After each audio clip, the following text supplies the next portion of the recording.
Cette vidéo est sponsorisée par Squarespace. Il c'est très bon à être... I failed French at GCSE. You know, I really didn't expect to see Antoine Dupont cry. For almost 3 years now, we've all known this day was inevitable. Le Slam du Grand was always coming, powered by the finest young generation of ramshackle talent France have produced in decades. With an endlessly watchable backline, a pack almost as big as Romain Ntamac's balls, Gregory Aldrit and this human hamster with the ability to do things seemingly nobody else in the world can. In fact, this year's Six Nations felt more like watching all 5 other nations look at each other and go, "Your man," as they wait for someone else to knock over the marauding blue cock and open up their own chances at the title. And yet, nobody could. Italy were dispatched, Ireland overcome, Scotland smashed, Wales surpassed, and England eventually discarded, allowing for their micro maestro to lift the trophy aloft. Everything proceeded as we all saw coming. Except, I really didn't expect to see Antoine Dupont cry. It's difficult to look at the 2022 Six Nations and say anyone other than Les Bleus deserved the title, just as it's hard to deny their place as one of the top 2 teams in the world. Yet, it's also equally tricky to say they've put together a single comprehensive 80-minute performance on their way to that Slam de Grand, or even across the entire Fabien Galthié era. Even the demolition at Murrayfield this year saw France switch off for 15 whole minutes and allow Scotland to get back into the game. Italy pushed them hard for the first half, actually becoming the only side to lead over them in the entire tournament, and the Azores little bitches, Wales, almost beat Les Bleus in the wobbliest game of their season. So it begs the question, just how did France secure that Grand Slam, and how good are they really? How worried should we all be? Whilst France may not fire and all begets this Six Nations, there's one big point I ignored there. They won all the games. They won all the bloody games. A year ago, when not quite firing as they did in Cardiff, I think France probably would have lost that game. When asked what's changed since last year's runner-up job, France lock and man who doesn't suit a chin strap, but no, I wouldn't tell him to his face either, Paul Willemse, maybe the most improved player in the world over the last 12 months, said the main difference has just been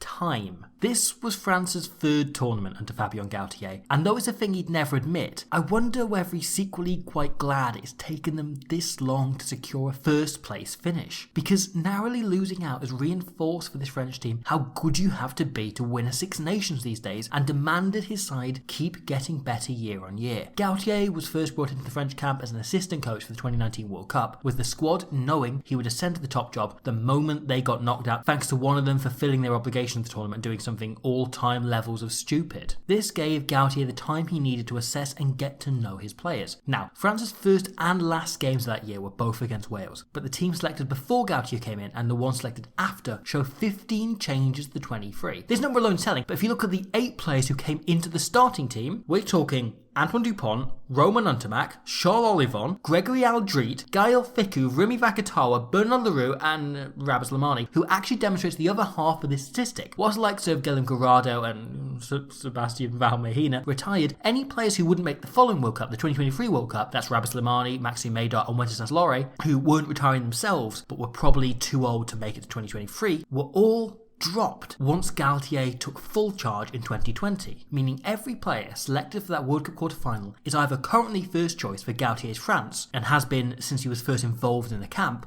or has retired from Test rugby, be it at their own or Fabien's hands. At the time, I felt Maydar perhaps still had something to offer this French team, but 3 years on, Galthié's thinking has become very clear, because the big difference since last year and since 2020 is time. While Sean Edwards' defence more regularly gets applauded, the man behind the scenes who really deserves attention in the Six Nations has been attack coach and Galthier's one-time halfback partner, Laurent Labit. While Labit's attacking patterns worked 2 years ago, what he's doing is incredibly intricate and requires complicated ideas to become instinct. An extra year gives the individual French players the time they need to get to know the systems a little bit better, until eventually they know them so well they become unstoppable. I pointed this clip repeatedly during the Six Nations, but the way the French forwards set into shape before Dupont has even gone to ground here is a perfect example. They're so familiar with Laurent Labit's attacking structure, they could run it in their sleep. And indeed, believe it or not, this is actually crucial to France's long-term strategy. Now, many have wondered just what Fabien Galthier's commitment to massive goggles is. Well, I'm here to tell you he's actually wearing a sleep mask. Why? Well, recently, Fabien Galthié went to to Squarespace. After starting his own online waffle shop, he got incredibly drawn into their incredibly detailed analytics. Without needing to do any searching himself, he was presented with the best keywords, the most dynamic search terms, the parts of the site that direct the most people towards the store, and what was directing sales. These stats allowed him to recalibrate the entire business and establish exactly how he should run it, giving him every number and fact he needed, all through Squarespace's analytics. And this inspired him to do the same with his coaching. Now so enamored by stats, he wears a blindfold for every France fixture, not needing to watch the game, just learning it all from the stats afterwards. Deacon Manu style. And if you want to have your life changed in exactly the same way by Squarespace's extensive, exquisite analytics features, you too can do so by creating your own beautiful website by clicking the link in the description and using the offer code SquidRugby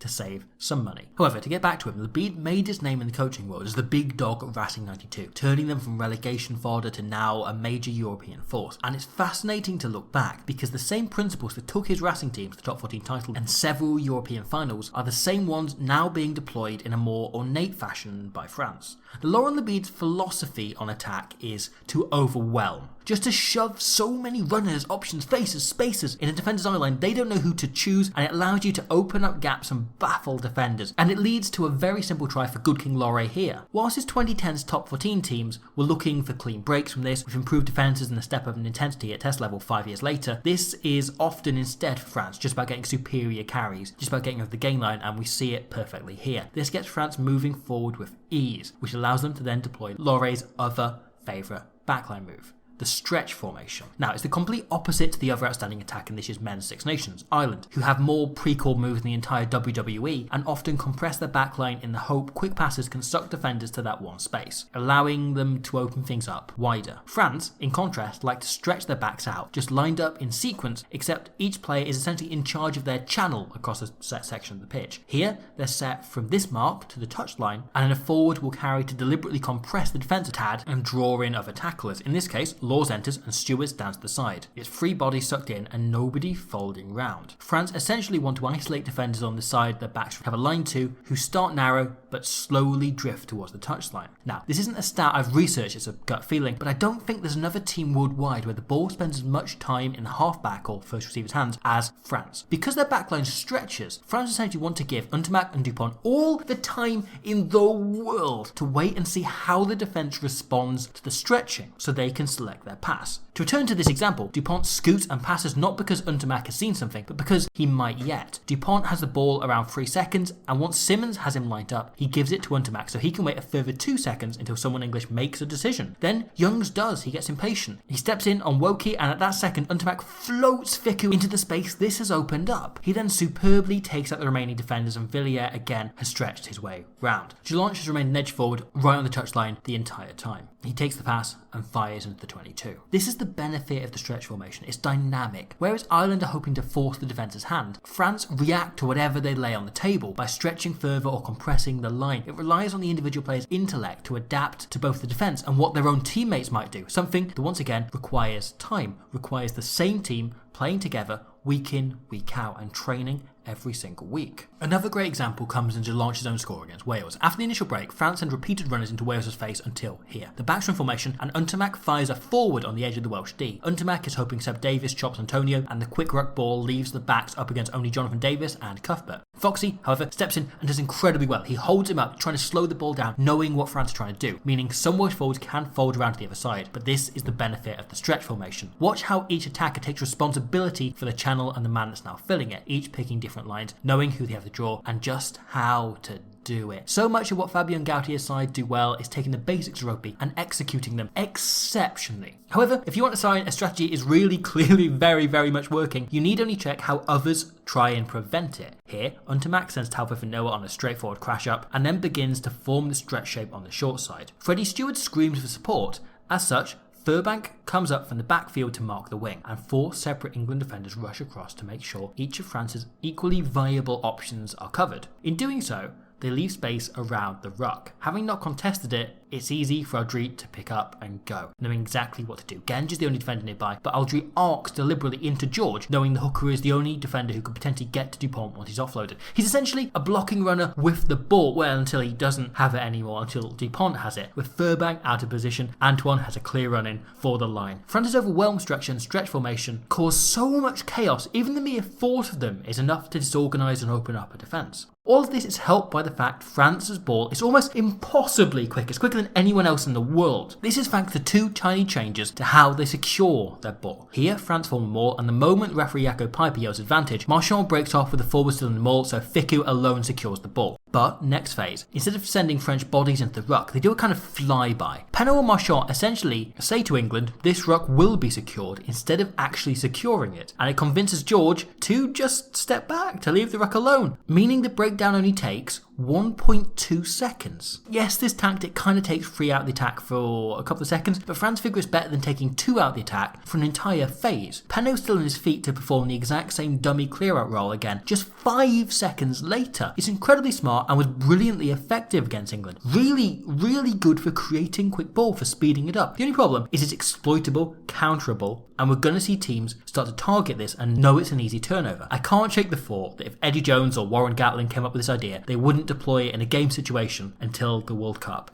itself. However, it might not even be necessary for France, because on top of this, their ball presentation is the best in the sport. You feel the side put a real emphasis on it, and whilst Antoine Dupont is known for his magic routines, he's unbelievable at just knowing where the ball is. This might seem like faint praise, but whilst there are nines out there who may have crisper passes or Olympic sprinters for fathers, very few have the kind of lock-on he can achieve to rip the egg away no matter where his teammate presents it. He rarely needs to look first. He just knows. As such, this becomes a viable strategy that's slowly building. Taking contact ties up a defender, but by throwing the ball on the floor, France negate the need for a ruck at all. It's essentially a 0-second phase. Dupont, as always, about to play it away. I wonder whether this might become a far more frequent strategy in rugby, not just France's play, going forward. The search for faster ruck ball is rugby's gold rush, the space race, and they're running out of seconds to shave off. In 2015, the average ruck lasted 4.8 seconds. In 2022, it's down to 2.48. Quick ball in 2015 was considered 3 seconds and under. In 2022, it's half that. It's about 1.5 seconds. France may have stumbled across the only way it's humanly possible to get that any faster. And once again, we can see it pop up in Labit's time at Racing. The defence here is overwhelmed by runners to Russell's left and right, knowing the moment he turns inside, Thomas is the obvious guy. Russell instead selects Imhoff, who can burst right through. Lots of runners, overwhelmed, blah blah blah, so far, so France. Then this happens. Imhoff lobs the ball back instead of just placing it. Aribrand then can pick it up and put Chavancy through the gap. Instead of setting it back, he offloads to Laurent, who powers on, reaches out and scores. France have now twisted this into all sorts of forms. Offloads regularly used to replace rucks instead of just to continue an attacking move. Like so many of Galthie's strategies, they harken back to days gone by. For anyone unaware, I'm currently doing a podcast where I go through every game of the 1987 Rugby World Cup, and a frequent tactic there was just to lob the ball backwards on the floor because rucks were such a free-for-all. You weren't guaranteed to win the ball back, and this introduces that element of chaos to an era where the breakdown is so endlessly well controlled. Galthié and Labit are essentially doing for back play at the minute what Rassie Erasmus and Matt Proudfoot did for forwards in 2019, injecting the old school with the most cutting edge new thinking DNA to create an unstoppable mutant monster. And the thought of finally seeing those two teams play each other, finally they haven't played each other since Galthié took over, they're finally going to do it this November. It's very, very exciting at all, because they might end up doing it next November as well in the bloody World Cup final. It's very, very exciting, and especially if we can see France continue to put it all together as they do here in the follow-up to the example from earlier. Dupont locks onto the ball and slings it away, but England are smart. Knowing they like the first receiver to have time on the ball, Underhill steams in and cuts it down, but Jaminet pops it off the floor, and whilst Aldrit's pass hits the ground, France carry up close a few times before they're ready again, before the shape has found itself. A brilliant clear up by Villiers means Bai, instead of securing the ball, can pick it up and get the move going. Him and Dupont both offload. Then Baudry presents the ball back beautifully. Dupont back to his feet as France set a mini stretch formation. Again, knowing what's coming, England stand off, figuring France will try and draw them individually, a la here against Wales. But once again, the structure allows the players to decide on the fly. Untermack second guesses them and dummies to go past Chavanet's man. It's a brilliant tackle by Genge, but check the ball presentation from this aerial angle. Untermack makes it so clean for Crow to pick up and power through those final few inches to score a try. It's really good by Crow, but phenomenal ball placement by Untermack. England did a remarkable job of limiting France's chances, something I'll touch on when I look at them in more detail sometime soon. But the key thing with this French team is that they take their chances. Untermack is so calm in his decision making, and it's hard to remember him ever taking the wrong decision at a critical moment such as this. And whilst their focus still seems to drift in the middle portion of the game a little bit, allowing teams they should have put to bed back into the match, they still rarely miss a chance. Because perhaps the most exciting thing about Fabien and Galthie's France is that the 2 years of missing out has only made them hungrier. Because you have to be pretty remarkable to win a Grand Slam these days, but to win a World Cup, it might be something a lot of people expect them in it, but it's going to be something that requires them to get even better still. This team has 18 months to make up the ground to reach the greatest pinnacle French rugby has ever seen, and maybe, once again, to make Antoine Dupont cry.